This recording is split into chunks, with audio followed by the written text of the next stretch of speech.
வசனம் மழை போல் பெய்திறங்கும், சத்தியம் மலர் போல் இதழ் விரியும்.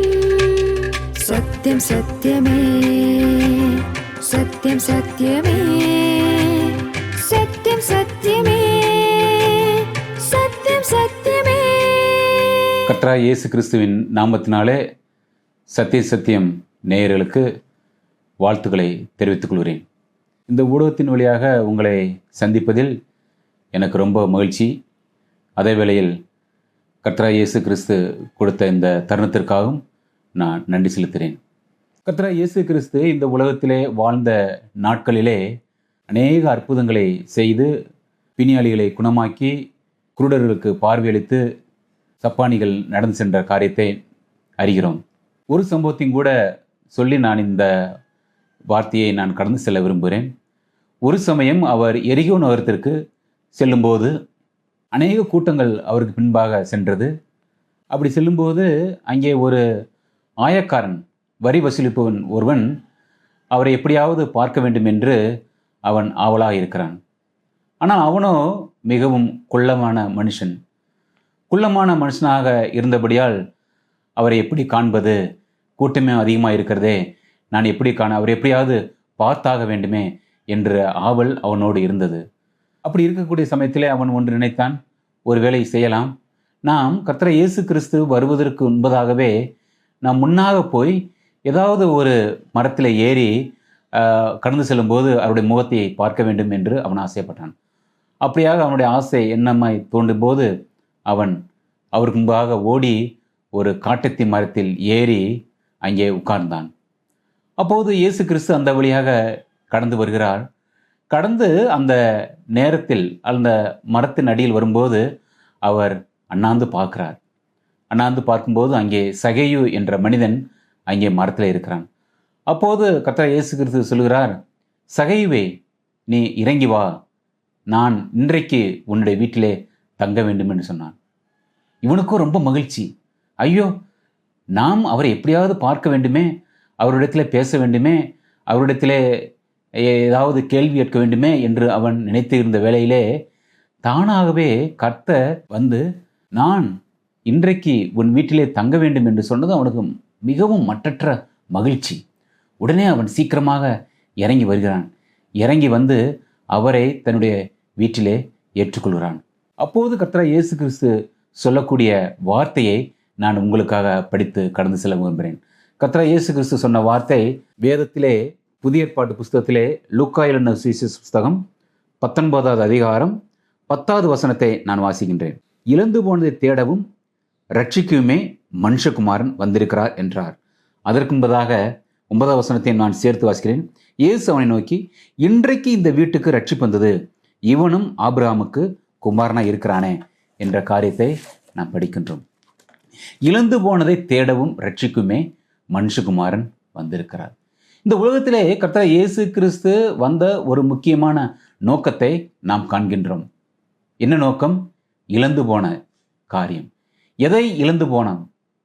மனிதன் இந்த உலகத்திலே தேவன் மனிதனை படைக்கும்போது அவனை பாவமில்லாதவனாக தேவ சாயலிலே அவன் படைக்கப்பட்டான்.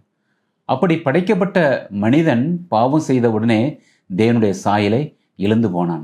அந்த இழந்து போன காரியத்தை மீட்கும்படியாக, விட்டு போன காரியத்தை திரும்பவும் சேர்க்கும்படியாகவே கர்த்தர் இயேசு கிறிஸ்து இந்த உலகத்திலே வந்த காரியத்தை இங்கே நினைவுற, இழந்து போனதை தேடும். இங்கே நாம் கவனிக்கக்கூடிய ஒரு காரியம், சகேயு ஒரு ஆவல் இருக்கிறது. ஐயோ, இயேசு கிறிஸ்து எப்படிப்பட்டவரோ, அவரை நான் காண வேண்டுமே என்று ஒரு ஆவல் இருந்தது. அந்த ஆவல் உள்ளத்தில் இருக்கும்போது கர்த்தர் இயேசு கிறிஸ்து தேவன் எப்படி அந்த ஆவலை பூர்த்தி பண்ணுகிறார் என்று நாம் பார்க்கின்றோம். உண்மையாகவே இதிலிருந்து நாம் கற்றுக்கொள்ளக்கூடிய ஒரு காரியம், நாம் இயேசுவை அல்லது உண்மையான சத்தியமுள்ள தேவனை அல்லது நீதியுள்ள வாழ்க்கையை நாம் அறிந்து கொள்ள வேண்டும், தெரிந்து கொள்ள வேண்டும் என்று ஒரு ஆவல் கொள்வோமானால் நிச்சயமாகவே அந்த ஆவலை தேவன் பூர்த்தி பண்ணுகிறார் என்ற காரியத்தை நாம் இதிலிருந்து கற்றுக்கொள்ள முடியும். சகையுமே அப்படியாக அவனுக்கு ஒரு ஆவல் இருந்தது, அவனுக்கு ஒரு ஆசை இருந்தது. அந்த ஆசை அவனிடத்தில், அது ஒரு நல்ல ஆசை, ஒரு நல்ல காரியம். எப்படியாவது தேவனிடத்திலே அண்டிக் கொள்ள வேண்டுமே, தேவனை காண வேண்டுமே, கர்த்தரை இயேசு கிறிஸ்து அறிந்து கொள்ள வேண்டுமே என்று ஆவல் இருந்தவுடனே கர்த்தர் இயேசு கிறிஸ்து அவன் அண்டையிலே வருகிறார். இது எவ்வளவு ஒரு மிகப்பெரிய ஆச்சரியமான காரியம். அந்த இடத்திலே எத்தனையோ ஆயிரக்கணக்கான ஜனங்கள் அவரோடு கூட சேர்ந்து நடந்து வருகிறார்கள். ஆனால் இவனுக்கு இருந்த ஆசையை, ஒரு மனிதனுக்கு இருந்த அந்த தனிப்பட்ட ஆசை, தேவனை காண வேண்டும், அறிந்து கொள்ள வேண்டும், தெரிந்து கொள்ள வேண்டும் என்கிற ஒரு ஆசை ஒரு தனிப்பட்ட மனிதனுக்கு இருக்கும்போது கூட இந்த அண்ட சராசரங்களையும் படைத்த கர்த்தர் அந்த ஆசையை நிவர்த்தி பண்ணுகிறார். என்ன நிவர்த்தி பண்ணுகிறார்? இவனுடைய வீட்டிலே தங்கி இவனுக்கு அவன் இழந்து போன அந்த மிகப்பெரிய ரட்சிப்பை அருளும்படியாக தேவன் தந்துள்ள காரியத்தை நம்ம அறிந்துவிடும். இங்கே அவன் கர்த்தர் இயேசு கிறிஸ்துவை அறிந்து கொள்கிறான், தெரிந்து கொள்கிறான், அவரை ஏற்றுக்கொள்கிறான். ஏற்றுக்கொண்டு மனம் திரும்பி அவன் செய்த காரியத்தையும் கூட இந்த அதிகாரத்தில் நான் படிக்கின்றோம். அவன் என்ன சொல்கிறான்? அவன் இயேசு கிறிஸ்துவை ஏற்றுக்கொண்ட பிறகு தன்னுடைய சொந்த இரட்சகராக, தன்னுடைய சொந்த மீட்பராக, ஆண்டவராக அவன் ஏற்றுக்கொண்ட பிறகு அவன் செய்யக்கூடிய ஒரு காரியம், அவன் இயேசு கிறிஸ்துவனிடத்திலே, ஆண்டவரிடத்தில் சொல்லக்கூடிய காரியம், ஆண்டவரே, நான் ஒருவனிடத்திலே அநியாயமாய் வாங்கினது உண்டானால் நாளத்தனையாக திரும்ப செலுத்துகிறேன், 4 மடங்கு திரும்ப செலுத்துகிறேன் என்று சொல்கிறான். ஒருவேளை இப்படியாக நாம் நினைத்துக்கொள்ளுமே, ஒருவேளை அவன் ஒருவனிடத்தில் அநியாயமாக ஒரு 100 ரூபாய் வாங்கினானால் அவன் 400 ரூபாய் கொடுப்பதாக அவன் அங்கே தீர்மானம் செய்கிறான். இந்த காரியத்தை நாம் அறிந்து கொள்ளக்கூடிய காரியம், அவன் இயேசு கிறிஸ்துவை ஏற்றுக்கொண்ட பிறகு மனம் திரும்பி தன்னுடைய பாவத்தை அறிக்கையிட்ட பிறகு அவன் தன்னுடைய வேலைக்காரர்களை பார்த்து சொல்லக்கூடிய காரியம், நீ போய் இந்த ஒரு நபரிடத்திலே நீ 1000 ரூபாய் கொடு அல்லது 4000 ரூபாய் கொடு என்று சொல்லுவதாக நாம் நினைத்துக்கொள்வோம். எப்படி இருக்கும்? அப்போது அந்த பணத்தை வாங்குறவர், ஏப்பா நீ 4000 ரூபாய் கொடுக்குற அப்படின்னு கேட்கக்கூடும். அப்போது அவனுடைய வேலைக்காரன், சகையினுடைய வேலைக்காரன் சொல்கிறான், என்னுடைய எஜமான் அவருடைய வாழ்க்கையிலே அவர் கடந்த காலத்திலே உங்களிடம் 1000 ரூபாய் அவர் அநியாயமாக வாங்கினார். அந்த 1000 ரூபாய் அநியாயமாக வாங்கினதற்கு அவர் இப்போது தன்னுடைய ஆண்டவராகிய, இரட்சகராகிய, மீட்பராகிய இயேசு கிறிஸ்துவை ஏற்றுக்கொண்டதினாலே அவர் நான் 4 மடங்கு திருப்பி செலுத்துகிறேன் என்று இப்போது 4000 ரூபாய் உங்களுக்கு கொடுக்கிறார் என்று சொல்வதை நாம் அறிந்து கொள்ள முடியும். இப்படியாக உண்மையான மனம் திரும்புதல், இந்த உண்மையான மனம் திரும்புதல் என்பது கிரியிலே விளங்குகிறது. அவன் தன்னுடைய வார்த்தையிலே, நான் இயேசு கிறிஸ்துவை ஏற்றுக்கொள்கிறேன், உம்மை நான் அறிந்து கொள்கிறேன், நான் உம்மை போற்றுகிறேன் என்று சொல்வது மாத்திரமல்ல, அவன் மனம் திரும்பிய காரியத்தை தன்னுடைய கிரியையிலே, தன்னுடைய வாழ்க்கையிலே அவன் செய்து காட்டினான். இதுதான் உண்மையான மனம் திரும்புதல். ஒருவேளை ஒருவர் சொல்லக்கூடும், நான் ஏற்றுக்கொண்டு விட்டேன் என்று சொல்லக்கூடும், நான் இயேசு கிறிஸ்துவை அறிந்து இருக்கிறேன் என்று சொல்லக்கூடும். ஆனால் உண்மையான மனம் திரும்புதல் இல்லாமல் பழைய வாழ்க்கையிலே நாம் திரும்பவும் சிக்கி பழைய பாவங்களையே, பழைய காரியங்களையே நாம் செய்து கொண்டிருப்போமானால் அது உண்மையான மனம் திரும்புதல் அல்ல. சகையினுடைய வாழ்க்கையிலும் அதல்ல. சகையு பழைய காரியங்களை, பழைய பாவங்களே அதிகமாக ஈடுபட்டு இருந்து கர்த்தர் இயேசு கிறிஸ்துவை ஏற்றுக்கொண்ட பிறகு, அவன் உண்மையான மனம் திரும்புதலுக்கு வந்த பிறகு அதை தன்னுடைய வாழ்க்கையிலே, கிரியிலே செய்து காட்டினான். அவன் அநியாயமே வாங்கின காரியங்களை அவன் நாளத்தனையாக திரும்ப செலுத்துவதற்கு அவன் தயாராக இருந்தான் என்று பார்க்கிறோம். இந்த கேட்டுக்கொண்டிருக்கிற அருமையான சத்தியம் நேயர்களே, அறிந்து கொள்ளக்கூடிய காரியம், நாம் கர்த்தர் இயேசு கிறிஸ்து உண்மையாகவே அவரை உண்மையாக ஏற்றுக்கொண்டு மனம் திரும்பி நம்முடைய பாவங்களை அறிக்கையிட்டு வாழ்ந்து அதை நம்முடைய செய்கையிலே காட்டும்போது செய்கையிலே அது வெளிப்படும் என்பதை நாம் அறிந்து கொள்கிறோம்.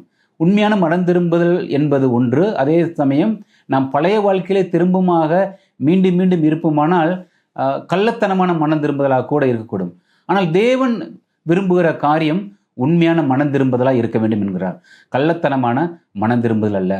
அவர் தன்னுடைய ஜனங்கள், இஸ்ரவேல் ஜனங்களை பார்த்து சொல்லும்போது, நீங்கள் கள்ளத்தனமாக மனம் திரும்புகிறீர்கள் என்று சொல்கிறார். ஆனால் உண்மையாகவே இந்த செய்தியை கேட்டுக்கொண்டிருக்கிற நாம் அனைவரும் உண்மையான மனம் திரும்புதலை பெற்றுக்கொண்டு அதற்குரிய கிரியைகளை, அதற்குரிய மனமாற்றத்தை நாம் பழைய வாழ்க்கையிலிருந்து விடுபட்டு புதிய வாழ்க்கையினுடைய கிரியைகளை செய்யும்படியாக கர்த்தராகிய இயேசு கிறிஸ்து நம்மை அழைக்கிறார். தேவன் அதே சமயத்தில் சொல்லும்போது, பிணியாளிகளுக்கு வைத்தியன் வேண்டியதே அல்லாமல் சுகமானவர்களுக்கு அல்ல, நீதிமான்களை அல்ல, பாவிகளையே மனம் திரும்புவதற்கு அழைக்க வந்தேன் என்று சொல்கிறார். யாருக்கு டாக்டர் வேண்டும்? நோய்பட்டவர்களுக்கு மாத்திரமே டாக்டர் வேண்டும். சுகமானவர்களுக்கு அல்லது நல்ல ஹெல்த்தாக உள்ள ஜனங்களுக்கு டாக்டர் தேவையில்லை. அதே போலதான் கர்த்தர் இயேசு கிறிஸ்து யாருக்கு வேண்டும்? பாவிகளுக்கு. பாவிகள் என்று சொல்லும்போது யார்?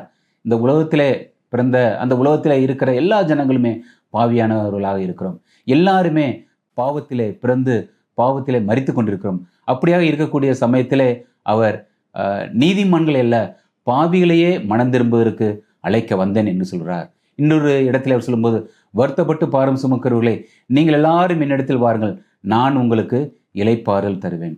வருத்தப்பட்டு பாரம் சுமக்கிறவர்கள், இந்த உலகத்திலே கஷ்டப்பட்டு அல்லது தன்னுடைய பாவத்தை நினைத்து நொந்து அவரிடத்தில் எனக்கு ஏதாவது விடிவு உண்டா என்று கேட்கக்கூடிய பிள்ளைகளுக்கு அவர் அழைக்கக்கூடிய காரியம், நீங்கள் எல்லாரும் என்னிடத்தில் வாருங்கள். யார் வர வேண்டும்? எல்லாரும். வருத்தப்பட்டு பாரம் சுமக்கிற எல்லாருமே நீங்கள் என்னிடத்தில் வாருங்கள், நான் உங்களுக்கு இளைப்பாறுதல் தருவேன் என்று சொல்கிறார். நிச்சயமாகவே தேவனிடத்தில் வரும்போது நமக்கு இளைப்பாறுதல் கிட்ட முடியும். ஆனால் இந்த உலகத்தின் அதிபதியாக பிசாசானவன் சொல்லக்கூடிய காரியம் அது ஒன்றுமே இல்லை.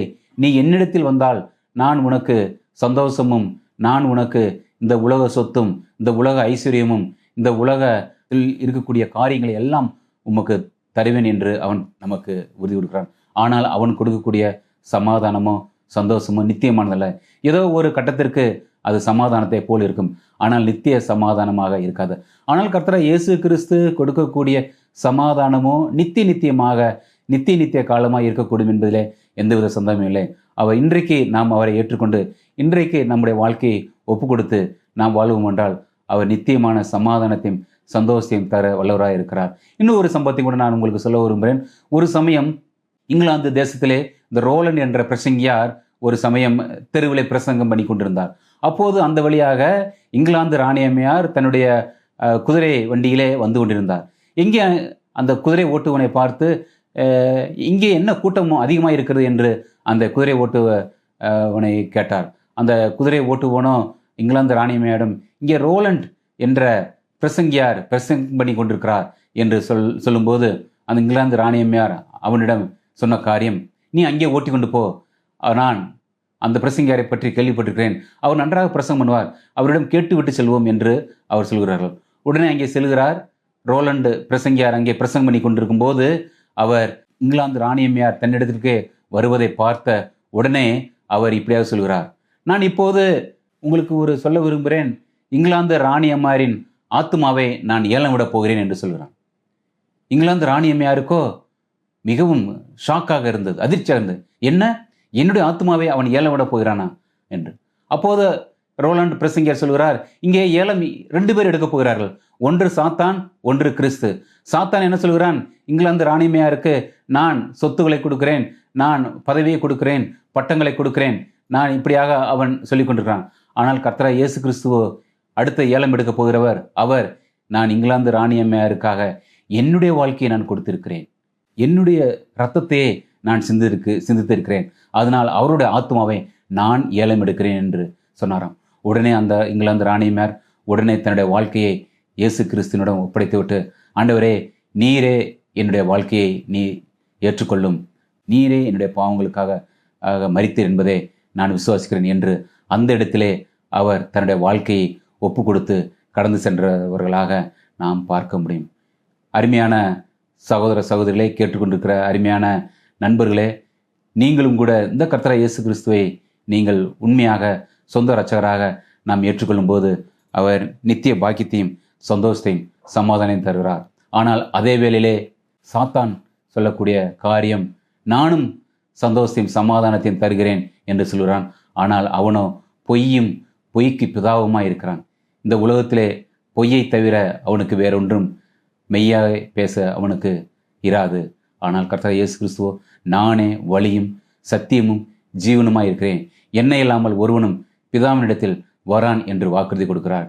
நிச்சயமாகவே அவருடைய வாக்குறுதியை நம்பி அவருடைய கட்டளைக்கு, அவருடைய சத்தியத்துக்கு நாம் கீழ்ப்பிடிந்து இருப்போமானால் நாம் இழந்து போன, விட்டு போன அந்த நித்தியமான சமாதானத்தின் சந்தோஷத்தையும் தேவன் தர வல்லவராய் இருக்கிறார். இழந்து போனதை தேடவும் ரட்சிக்குமே மனுஷகுமாரன் வந்திருக்கிறார். கர்த்தராகிய இயேசு கிறிஸ்து இந்த உலகத்தில் வந்ததனோட ஒரு முக்கியமான நோக்கம், இழந்து போன, விட்டு போன நித்தியமான அந்த ரட்சிப்பை கொடுக்கும்படியாக, நமக்கு மீட்பை எடுக்கும்படியாக, நமக்கு சமாதானத்தை சந்தோஷத்தையும் கொடுக்கும்படியாக அவர் உலகத்தில் வந்தார், என்னுடைய பாவங்களுக்காக மரித்தார் என்று நாம் விசுவாசிக்கும் போது தேவன் நாம் இழந்து போன காரியத்தை நமக்கு தருகிறார். தேவன் தாமே உங்களுக்கும் தர வல்லவராயிருக்கிறார். இதை நான் விசுவாசித்து ஏற்றுக்கொண்டால் அவரே நித்திய சமாதான சம்பவத்தில் தருகிறார் என்பதிலே எந்த சந்தேகமும் இல்லை. தேவன் தாமே இந்த வார்த்தையை நமக்கு ஆசீர்வதித்து தருவாராக. ஆமென். சித்தத்தையே நிறைவேற்ற என்னையுமே சிருஷ்டித்தாரே அவர் சாயலிலே உருவாக்கினார் அவர் போலவுமே தம்முடைய சித்தத்தையே நிறைவேற்ற என்னையுமே வனைந்தாரே சிறப்பாக என்னை போல் வேறாரும் லோகில் இல்லை என்னுடைய கையச்சையும் உடையவர் யாருமே லோகில் இல்லை அற்புதமாய் அதிசயமாய் உருவாக்கப்பட்டேனே நான். அனைவருக்கும் வணக்கம். சத்தியம் சத்தியமே நேயர்களுக்கு இறைமகன் இயேசு கிறிஸ்துவின் திருப்பெயராலே அன்பான வாழ்த்துக்களை நாங்கள் தெரிவித்துக் கொள்கிறோம். ஆண்டவராகிய இயேசு கிறிஸ்து உங்களை ஆசீர்வதிப்பீராக. உங்களுடைய நேரங்களை ஒதுக்கி இதை கேட்பதற்கு ஆவலோடு வந்திருக்கிற உங்களை நாங்கள் மனதார வாழ்த்தி வரவேற்கிறோம். உங்களிடத்துல ஒரு முக்கியமான விஷயத்தை பேசுவதற்காக நான் அமர்ந்திருக்கிறேன். இறைவன் நமக்கு எழுதி கொடுத்த அன்பின் புத்தகமாகிய பரிசுத்த வேதாகமத்திலிருந்து ஒரு வசனத்தை வாசித்து காட்ட விரும்புகிறேன். இதுல 2 பகுதி இருக்கிறது என்பது உங்களுக்கு தெரியும். பழைய ஏற்பாடு, புதிய ஏற்பாடு. புதிய ஏற்பாடுல லூக்கா எழுதின நற்செய்தி நூல் 15வது அதிகாரம் 24 மற்றும் 32 இந்த 2 வசனங்களை உங்களுக்கு வாசித்து காக்க நான் ஆசைப்படுகிறேன். என் குமாரனாகிய இவன் மரித்தான், திரும்பவும் உயிர்த்தான். 32வது வசனத்துல இவனோ மரித்தான், திரும்பவும் உயிர்த்தான். உங்களிடத்துல நான் பேச ஆசையாக எடுத்துக்கொண்ட தலைப்பு, என் மகன் மரித்தான், திரும்பவும் உயிர்த்தான். மகன் மரிப்பது நியாயம், அவன் எப்படி உயிர்ப்பான்? அவன் எப்படி உயிரோடு கூட எழ முடியும்? பிரியமானவர்களே, இந்த லூக்கா 15வது அதிகாரத்தை நீங்கள் அவசியம் வாசிக்க வேண்டிய ஒரு பகுதி. தயவு செய்து வாசித்து பாருங்கள். இதுல ஒரு தகப்பன் இருக்கிறார், அவருக்கு 2 குமாரர்கள் இருக்கிறார்கள். அதுல இருவருமே தகப்பனாருடைய அன்பின் மொழி கேட்டு வளர்ந்தவர்கள். ஆனால் ஒரு நாள் இளைய மகன் தன்னுடைய நண்பர்களுடைய சொல்லை கேட்டு தகப்பனாரிடத்துல வந்து, தகப்பனே, என்னுடைய சொத்தில் எனக்கு சேர வேண்டிய பங்கை பிரித்து கொடுங்கள் என்று கேட்கிறார்கள். இது நியாயமா? தகப்பனார் எப்பொழுது தன்னுடைய மகன்கள் வாலிப பிராயத்திலே வருகிறார்களோ அப்பொழுது அவர் பார்த்து பிரித்து கொடுக்க வேண்டும். ஆனால் இப்பொழுது இளையவன் அவன் துணிந்து, தகப்பனே, என்னுடைய சேர எனக்கு பிரிச்சு கொடுங்கன்னு சொல்லி கேட்கிறார். தகப்பன் வேற ஒன்றும் சொல்லல, அதை பிரித்து கொடுக்கிறார். ஆனால் இந்த தகப்பன் தன்னுடைய சொத்திலிருந்து தான் கொடுத்தார ஒழிய தன்னுடைய இதய பகுதியிலிருந்து மகனுக்கு அவர் எடுத்து போட்டு விடவில்லை. இளைய மகன் சொத்தெல்லாம் கொண்டு போய் தவறான வழிகளிலே செலவழித்து வறியவனாய் போனான். இவன் போன நேரம் பாத்தீங்கன்னாக்க அவன் இருக்கக்கூடிய அந்த தேசத்திலே கொடிதான பஞ்சம்.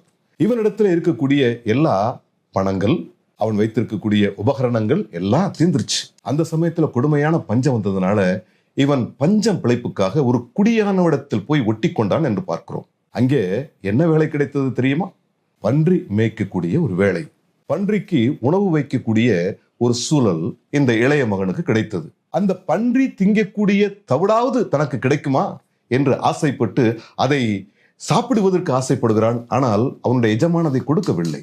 அப்பொழுது பார்த்தீங்க அப்படின்னாக்க இந்த மனிதனுடைய மனதிலே புத்தி தெளிந்தது என்று பார்க்கிறோம். அது வரைக்கும் புத்தி தெளியல. ஆனால் இப்பொழுது அவன் புத்தி தெளிந்த மனிதனாக மாறுகிறான். என்ன நினைக்கிறான் தெரியுமா? ஐயோ, என்னுடைய தகப்பனார் வீட்டுல எத்தனை வேலைக்காரர்கள் இருக்கிறார்கள், அத்தனை பேர்களும் வயிறார உண்கிறார்களே, ஆனால் அவருடைய மகன் நான் கேட்ட உடனே எனக்கு சேர வேண்டிய எல்லா விதமான தொகைகளையும் பிரித்து கொடுத்து விட்டார். நான் வந்து துன்மார்க்கமாய் ஜீவித்து கடைசியில பன்றி சாப்பிடக்கூடிய உணவு கூட கிடைக்காத நிலைமையிலே வறிய நிலைமைக்கு போனது நான் தான். இப்பொழுது அவனுடைய புத்தி தெளிந்தது. அவன் சொல்கிறான், கடவுளே, பரலோகத்தில் இருக்கிற உமக்கு விரோதமாக நான் பாவம் செய்து விட்டேன். எனக்கு நீர் கொடுத்த என்னுடைய தந்தைக்கு விரோதமாக நான் பாவம் செய்து விட்டேன். எனவே நான் மறுபடியுமாக என்னுடைய தகப்பனாரை சந்திக்க போய், அப்பா, இனி உம்மை நான் அப்பா என்று அழைக்கவோ நீர் என்னை மகன் என்று அழைக்கவோ அது ஒருபோதும் அது முடியாது. எனவே உம்முடைய வீட்டில் இருக்கக்கூடிய வேலைக்காரர்கள் ஒருவராக என்னை ஏற்றுக்கொள்ளும் என்று சொல்லி நான் பாவ மன்னிப்பு கோருவேன் என்ற நிலைமையிலே தான் இருக்கக்கூடிய இடத்திலிருந்து முழுவதுமாக மனம் திரும்பியவனாக தன்னுடைய தகப்பனாரை நோக்கி போகிறான். அந்த தகப்பனார் எப்படி தெரியுமா? மகன் புறப்பட்டு சென்ற நிமிடத்திலிருந்து தன்னுடைய மகன் வரவேண்டும் என்று ஆவலோடு கூட காத்திருக்கிறார். ஒருவேளை அவர் மாடி பகுதியில் இருந்து பார்த்திருப்பாரா என்று நான் நினைக்கிறேன். ஒரு வாலிபன் வருகிறான். அவனுடைய முகமெல்லாம் சீர்கெட்ட நிலைமையிலே, அவனுடைய உடையெல்லாம் அழுக்கடைந்த பாழடைந்த நிலைமையில ஒருவன் வரும்போது அவன் தன்னுடைய மகன்தான் என்று இந்த தகப்பனார் இறங்கி வீதிகளிலே ஓடி அந்த மகனை பார்த்து கட்டி அணைக்கிறார். அவன் சொல்கிறான், தகப்பனே, பரலோகத்துக்கு விரோதமாகவும் உமக்கு விரோதமாகவும் நான் பாவம் செய்திருக்கிறேன், என் பாவத்தை மன்னிங்க என்று அவன் சொல்லிக் கொண்டே இருக்கிறான். தகப்பன் அதை காதல கேட்கவே இல்லை. அந்த தகப்பன் என்ன சொன்னார் தெரியுமா? அதைத்தான் நான் உங்களுக்கு வாசித்து காட்ட விரும்புகிறேன். என் மகன் மரித்தான், ஆனால் திரும்பவும் உயிர்த்தான். இந்த வார்த்தையை அடிக்கடி சொல்லிக் கொண்டிருக்கிறார் தகப்பனானவர். அன்பானவர்களே, நீங்களும் நானும் நம்மை படைத்த மெய் தெய்வத்தை விட்டு தூரமாய் போய்விட்டோம் தெரியுமா? நம்முடைய மனசும் மாமிசமும் விரும்பினதை செய்து மெய்யாய் நம்முடைய தகப்பனாய் இருக்கக்கூடிய இறைவனை விட்டு தூரமான நிலைமையில நாம் இருக்கிறோம். எப்படி நிம்மதியாக வாழ முடியும்? எப்படி சமாதானத்தோடு கூட நீங்கள் நான் வாழ முடியும்? எப்படி சந்தோஷத்தோடு கூட வாழ முடியும்? முடியாதே. இந்த சந்தோஷத்தையும் சமாதானத்தின் நிம்மதியை தேடி எத்தனை கோடி ரூபாய் செலவு செய்து இன்றைக்கு திருக்கோயில்களுக்கும் தேவாலயங்களுக்கும் தொழுகை கூடங்களுக்கும் ஜனங்கள் படையெடுத்து சென்று கொண்டிருக்கிறார்கள் தெரியுமா? ஆனால் அவர்களுக்கு கிடைக்காது. ஏனென்றால் தங்கள் செய்த அந்த பாவத்து நிமித்தம்தான் தங்களை விட்டு சந்தோஷம் விலகினது, நிம்மதி விலகினது. எனவே அதை பெற்றுக்கொள்வதற்கு மறுபடியும் மனம் திரும்பி மெய் தெய்வமாகிய இறைவனிடத்துல வர வேண்டும் என்று மனிதன் திரும்பி வரணும். பிரியமானவர்களே, இந்த இளைய மகன் புத்தி தெளிந்து மனம் திரும்பி தன்னுடைய தகப்பனாரை தேடி வந்தார். தகப்பன் அவனை அன்போடு ஏற்றுக்கொண்டார். செத்தவனுக்கு சீர சிறப்பு செய்ய மாட்டாங்க தெரியுமா? ஆனால் இவன் உயிரோடு வந்து விட்டான். ஒருவேளை இவன் புறப்பட்டு போன பிறகு நாட்கள் அதிகமாக அவன் இறந்து விட்டானோ என்று கூட தகப்பன் கருதி இருக்கலாம். தகப்பனுடைய நண்பர்கள் வந்து, உன்னுடைய இளைய மகன் எங்கே? அவன் இறந்து போயிட்டாங்க, என்னுடைய இளைய மகன் காணா போனாங்க என்று கூட சொல்லி கொண்டிருந்திருக்கலாம். ஆனால் இப்பொழுது மனம் திரும்பிய அனுபவத்தோடு கூட தன்னுடைய மகன் அவன் வந்த மாத்திரத்திலே இந்த தகப்பனுக்குள்ள இருதயத்திலே மிகுந்த சந்தோஷம் வந்தது. அந்த தகப்பனார் சொல்லுகிறார், தன்னுடைய மகன் வந்த அந்த மகிழ்ச்சியின் காரணமாக இவன் மரித்தான், ஆனால் இப்பொழுது அவன் உயிரோடு கூட இருக்கிறான். இவன் காணாமல் போனான், ஆனால் இப்பொழுது இவன் கண்டுபிடிக்கப்பட்டான். என்னோடு கூட சந்தோஷத்துல கலந்து கொள்ளுங்கள் என்று சொல்லி பெரிய ஃபெஸ்டிவல் வச்சார். இவனுடைய கைக்கு மோதிரம் போடுங்க, காலுக்கு பாதரட்சை போடுங்க, இவனுக்கு உயர்ந்த வஸ்திரத்தை அந்த மாதிரி உடுத்துங்க. அப்ப எத்தனை ஏவாள் ஆட்கள் அந்த தகப்பனாருடைய வீட்டில் இருந்திருப்பாங்க பாருங்க. அன்பானவர்களே, இதே நிலைமையில மனம் திரும்பிய அனுபவத்தோடு கூட நீங்களும் நானும் இறைவனிடத்துல வர வேண்டும். இறைவன் என்று சொல்கிறோமே, அவர் யார்?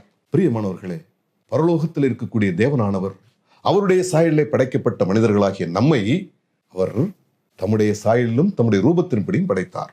ஆனால் மனிதன் எப்பொழுது பாவம் செய்து தேவனை விட்டு தூரமாய் போனானோ அப்பொழுது தேவன் கொடுத்த சகல விதமான ஆசீர்வாதங்களை இழந்து போனான்.